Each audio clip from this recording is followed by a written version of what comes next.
The Adventures of Tom Sawyer by Mark Twain. Chapter 16. First Pipes.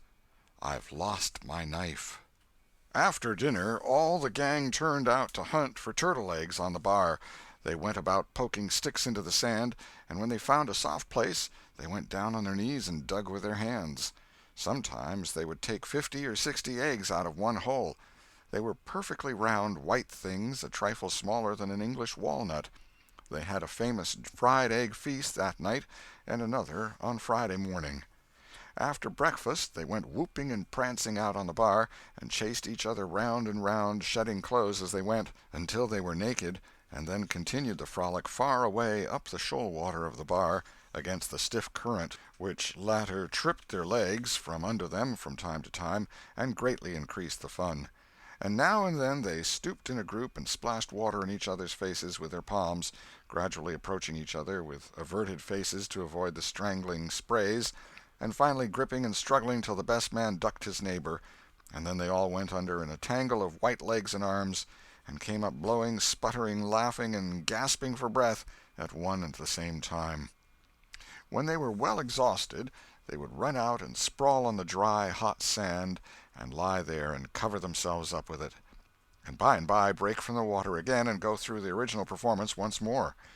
Finally it occurred to them that their naked skin represented flesh-colored tights very fairly, so they drew a ring in the sand and had a circus, with 3 clowns in it, for none would yield this proudest post to his neighbor.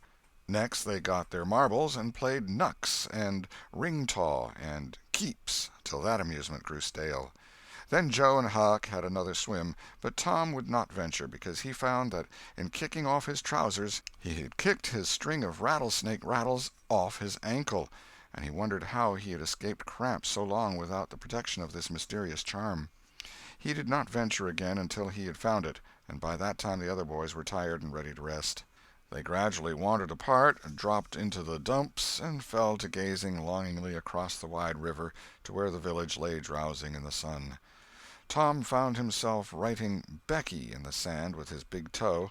He scratched it out and was angry with himself for his weakness. But he wrote it again, nevertheless. He could not help it. He erased it once more, and then took himself out of temptation by driving the other boys together and joining them. But Joe's spirits had gone down almost beyond resurrection. He was so homesick that he could hardly endure the misery of it. The tears lay very near the surface. Huck was melancholy, too. Tom was downhearted, but tried hard not to show it. He had a secret which he was not ready to tell yet, but if this mutinous depression was not broken up soon, he would have to bring it out.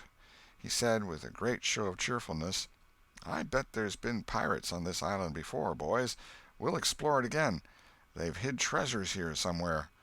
How'd you feel to light on a rotten chest full of gold and silver, hey?" But it roused only a faint enthusiasm, which faded out with no reply. Tom tried 1 or 2 other seductions, but they failed, too. It was discouraging work. Joe sat poking up the sand with a stick and looking very gloomy. Finally he said, "Oh, boys, let's give it up. I want to go home. It's so lonesome." "Oh, no, Joe, you'll feel better by and by," said Tom. "Just think of the fishing that's here." "I don't care for fishing. I want to go home." "But, Joe, there ain't such another swimming place anywhere." "Swimming's no good. I don't seem to care for it, somehow, when there ain't anybody to say I shan't go in. I mean to go home." "Oh, shucks! Baby! You want to see your mother, I reckon." "Yes, I do want to see my mother, and you would, too, if you had one. I ain't any more baby than you are." And Joe snuffled a little. "Well, we'll let the crybaby go home to his mother, won't we, Huck? Poor thing. Does it want to see its mother? And so it shall. You like it here, don't you, Huck? We'll stay, won't we?" Huck said, "Yes," without any heart in it.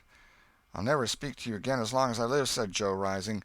"There, now," and he moved moodily away and began to dress himself. "Who cares?" said Tom. "Nobody wants you to. Go 'long home and get laughed at. Oh, you're a nice pirate. Huck and me ain't crybabies. We'll stay, won't we, Huck? Let him go if he wants to. I reckon we can get along without him, p'raps." But Tom was uneasy, nevertheless, and was alarmed to see Joe go sullenly on with his dressing, And then it was discomforting to see Huck eyeing Joe's preparations so wistfully and keeping up such an ominous silence. Presently, without a parting word, Joe began to wade off toward the Illinois shore. Tom's heart began to sink. He glanced at Huck. Huck could not bear the look and dropped his eyes. And then he said, "I want to go too, Tom. It was getting so lonesome anyway, and now it'll be worse. Let's us go too, Tom." "I won't. You can all go if you want to. I mean to stay." "Tom, I better go." "Well, go along. Who's hindering you?" Huck began to pick up his scattered clothes, and he said, "Tom, I wish you'd come too. Now you think it over. We'll wait for you when we get to the shore." "Well, you'll wait a blame long time, that's all." Huck started sorrowfully away, and Tom stood looking after him, with a strong desire tugging at his heart to yield his pride and go along too. He hoped the boys would stop, but they still waded slowly on. It suddenly dawned on Tom that it was become very lonely and still. He made one final struggle with his pride, and then darted after his comrades, yelling, "Wait! Wait! I want to tell you something." They presently stopped and turned around. When he got to where they were, he began unfolding his secret, and they listened moodily, till at last they saw the point he was driving at. And then they set up a war-whoop of applause, and said it was splendid, and said if he had told them at first they wouldn't have started away. He made a plausible excuse, but his real reason had been the fear that not even the secret would keep them with him any very great length of time, and so he had meant to hold it in reserve as a last seduction. The lads came gaily back and went at their sports again with a will, chattering all the time about Tom's stupendous plan and admiring the genius of it. After a dainty egg and fish dinner, Tom said he wanted to learn to smoke now. Joe caught at the idea and said he would like to try too. So Huck made pipes and filled them. These novices had never smoked anything before but cigars made of grapevine, and they bit the tongue and were not considered manly anyway. Now they stretched themselves out on their elbows and began to puff, charily and with slender confidence. The smoke had an unpleasant taste, and they gagged a little, but Tom said, "Why, it's just as easy. If I'd have knowed this was all, I'd have learned long ago." "So would I," said Joe. "It's just nothing." "Why, many a time I've looked at people smoking and thought, well, I wish I could do that, but I never thought I could," said Tom. "That's just the way with me, hain't it, Huck? You've heard me talk just that way, haven't you, Huck?" "I'll leave it to Huck if I haven't." "Yes, heaps of times," said Huck. "Well, I have too," said Tom. "Oh, hundreds of times. Once down by the slaughterhouse, don't you remember, Huck? Bob Tanner was there, and Johnny Miller, and Jeff Thatcher when I said it. Don't you remember, Huck, about me saying that?" "Yes, that's so," said Huck. "That was the day after I lost a white alley. No, 'twas the day before." "There, I told you so," said Tom. "Huck recollects it." "I believe I could smoke this pipe all day," said Joe. "I don't feel sick." "Neither do I," said Tom. "I could smoke it all day, but I bet you Jeff Thatcher couldn't." "Jeff Thatcher? Why, he'd keel over just with 2 draws. Just let him try it once. He'd see." "I bet he would. And Johnny Miller, I wish I could see Johnny Miller tackle it once." "Oh, don't I?" said Joe. "Why, I bet now Johnny Miller couldn't any more do this than nothing. Just one little snifter would fetch him." "'Deed it would, Joe. Say, I wish the boys could see us now." "So do I." "Say, boys, don't say anything about it, and sometime when they're around I'll come up to you and say, 'Joe, got a pipe? I want to smoke.' And you'll say, kind of careless like, as if it warn't anything, you'll say, 'Yes, I got my old pipe, and another one, but my tobacco ain't very good.' And I'll say, 'Oh, that's all right, if it's strong enough.' And then you'll out with the pipes, and we'll light up just as calm, and then just see 'em look. By jings, that'll be gay, Tom. I wish it was now." "So do I. And when we tell 'em we learned when we was off pirating, won't they wish they'd been along?" "Oh, I reckon not. I'll just bet they will." So the talk ran on, but presently it began to flag a trifle and grow disjointed. The silences widened, the expectoration marvelously increased. Every pore inside the boys' cheeks became a spouting fountain. They could scarcely bail out the cellars under their tongues fast enough to prevent an inundation. Little overflowings down their throats occurred in spite of all they could do, and sudden retchings followed every time. Both boys were looking very pale and miserable now. Joe's pipe dropped from his nerveless fingers. Tom's followed. Both fountains were going furiously, and both pumps bailing with might and main. Joe said feebly, "I've lost my knife. I reckon I better go and find it." Tom said with quivering lips and halting utterance, "I'll help you. You go over that way and I'll hunt around by the spring. No, you needn't come, Huck. We can find it." So Huck sat down again and waited an hour. Then he found it lonesome and went to find his comrades.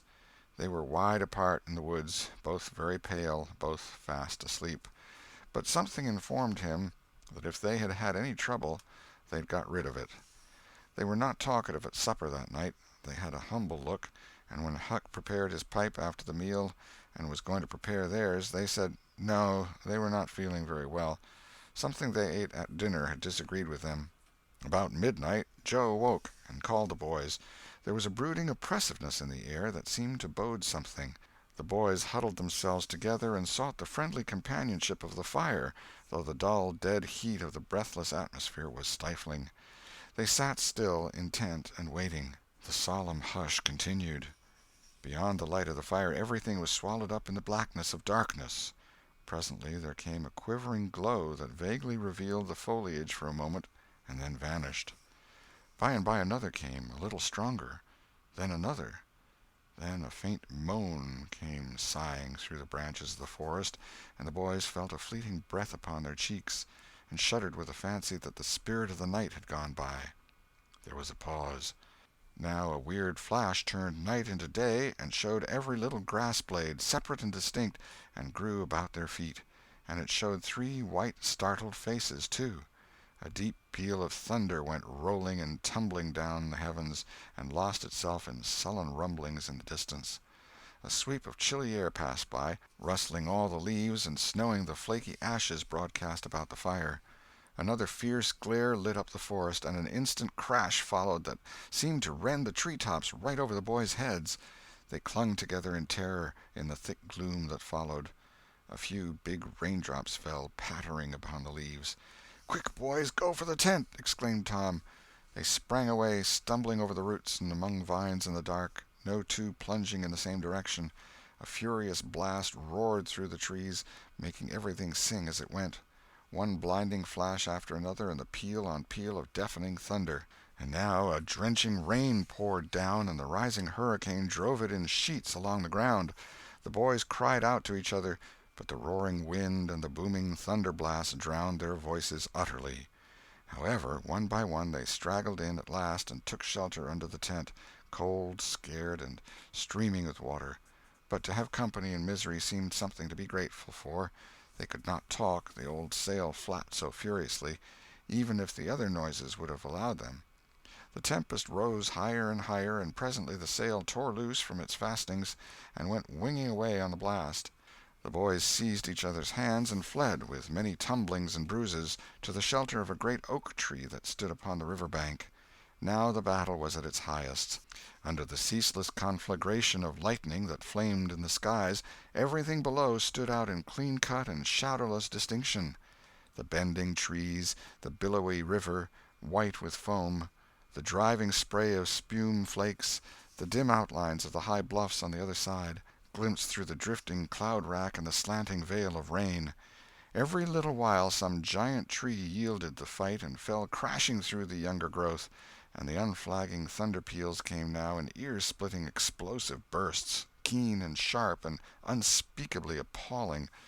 The storm culminated in one matchless effort that seemed likely to tear the island to pieces, burn it up, drown it to the tree-tops, and blow it away, and deafen every creature in it all at once at the same moment. It was a wild night for homeless young heads to be out in. But at last the battle was done, and the forces retired with weaker and weaker threatenings and grumblings, and peace resumed her sway. The boys went back to camp, a good deal awed, but they found there was still something to be thankful for, because the great sycamore, the shelter of their beds, was a ruin now, blasted by the lightnings, and they were not under it when the catastrophe happened. Everything in camp was drenched, the campfire as well, for they were but heedless lads, like their generation, and had made no provision against rain. Here was matter for dismay, for they were soaked through and chilled. They were eloquent in their distress, but they presently discovered that the fire had eaten so far up under the great log it had been built against, where it curved upward and separated itself from the ground, that a handbreadth or so of it had escaped wetting. So they patiently wrought until, with shreds and bark gathered from undersides of sheltered logs, they coaxed the fire to burn again. Then they piled on great dead boughs till they had a roaring furnace, and were glad-hearted once more. They dried their boiled ham and had a feast, and after that they sat by the fire and expanded and glorified their midnight adventure until morning, for there was not a dry spot to sleep on anywhere around. As the sun began to steal in upon the boys, drowsiness came over them, and they went out on the sandbar and lay down to sleep. They got scorched out by and by, and drearily set about getting breakfast. After the meal they felt rusty and stiff-jointed and a little homesick once more. Tom saw the signs, and fell to cheering up the pirates as well as he could. But they cared nothing for marbles or circus or swimming or anything. He reminded them of the imposing secret and raised a ray of cheer. While it lasted he got them interested in a new device. This was to knock off being pirates for a while and be Indians for a change. They were attracted by this idea, so it was not long before they were stripped and striped from head to heel with black mud, like so many zebras, all of them chiefs, of course, and then they went tearing through the woods to attack an English settlement. By and by they separated into 3 hostile tribes, and darted upon each other from ambush with dreadful war-whoops, and killed and scalped each other by thousands. It was a gory day. Consequently it was an extremely satisfactory one. They assembled in camp towards supper-time, hungry and happy. But now a difficulty arose. Hostile Indians could not break the bread of hospitality together without first making peace, and this was a simple impossibility without smoking a pipe of peace. There was no other process that they ever had heard of. 2 of the savages almost wished they had remained pirates. However, there was no other way. So, with such show of cheerfulness as they could muster, they called for the pipe, and took their whiff as it passed in due form. And behold, they were glad they had gone into savagery, for they had gained something.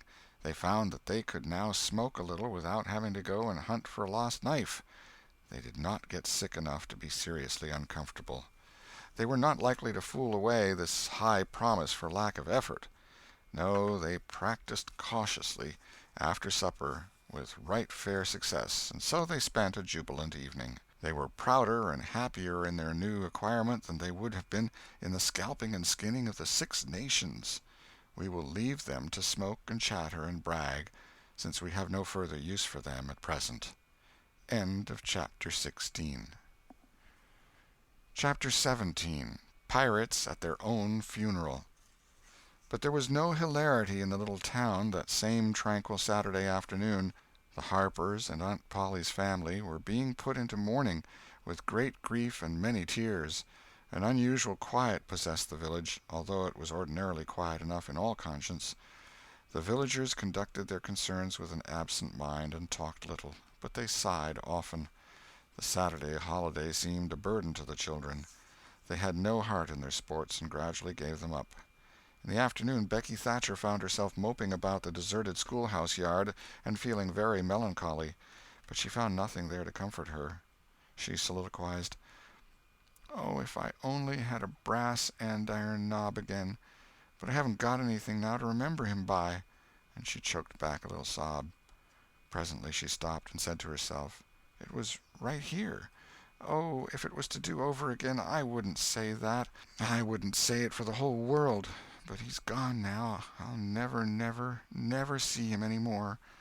This thought broke her down, and she wandered away, with the tears rolling down her cheeks.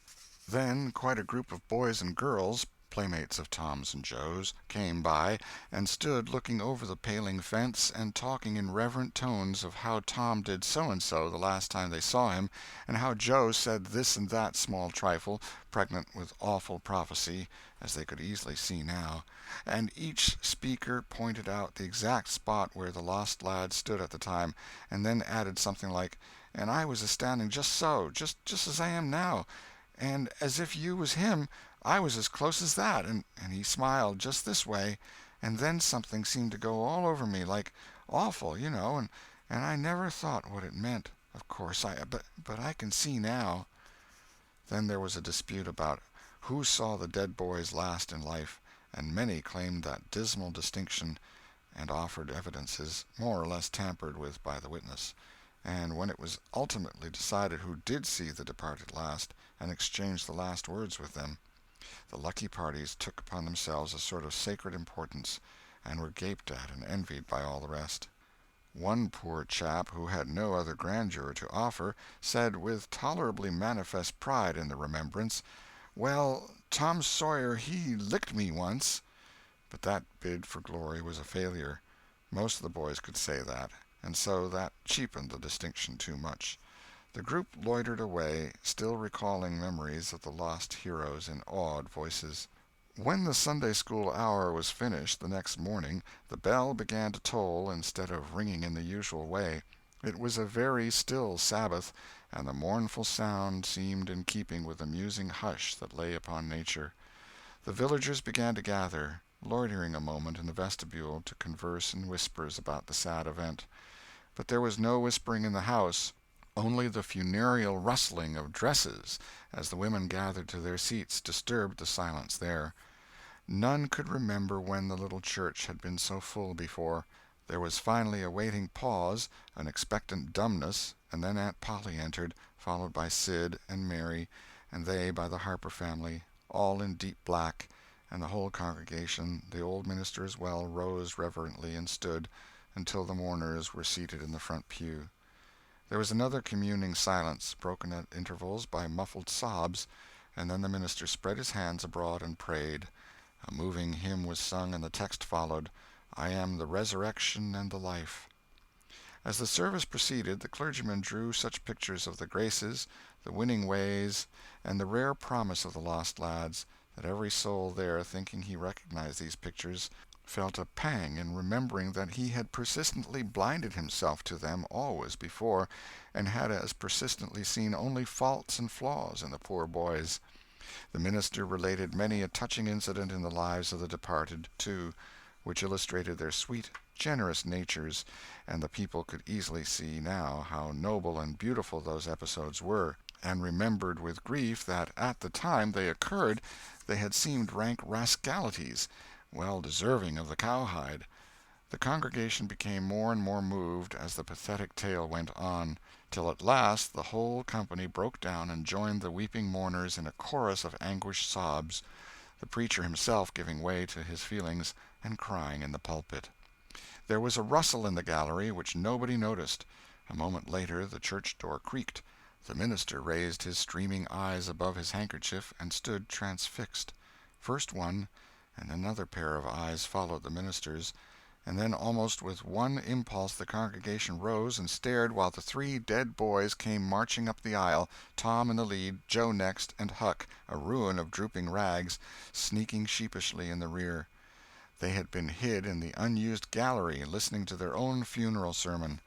Aunt Polly, Mary, and the Harpers threw themselves upon their restored ones, smothered them with kisses, and poured out thanksgivings, while poor Huck stood abashed and uncomfortable, not knowing exactly what to do or where to hide from so many unwelcoming eyes. He wavered and started to slink away, but Tom seized him and said, "Aunt Polly, it ain't fair.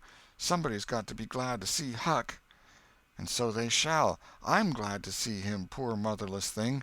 And the loving attentions Aunt Polly lavished upon him were the one thing capable of making him more uncomfortable than he was before. Suddenly the minister shouted at the top of his voice, "Praise God, from whom all blessings flow! Sing, and put your hearts in it!" And they did. Old Hundred swelled up with a triumphant burst, and while it shook the rafters, Tom Sawyer the pirate looked around upon the envying juveniles about him, and confessed in his heart that this was the proudest moment of his life. As the souled congregation trooped out, they said they would almost be willing to be made ridiculous again to hear Old Hundred sung like that once more. Tom got more cuffs and kisses that day, according to Aunt Polly's varying moods, than he had earned before in a year, and he hardly knew which expressed the most gratefulness to God and affection for himself. End of chapter 17.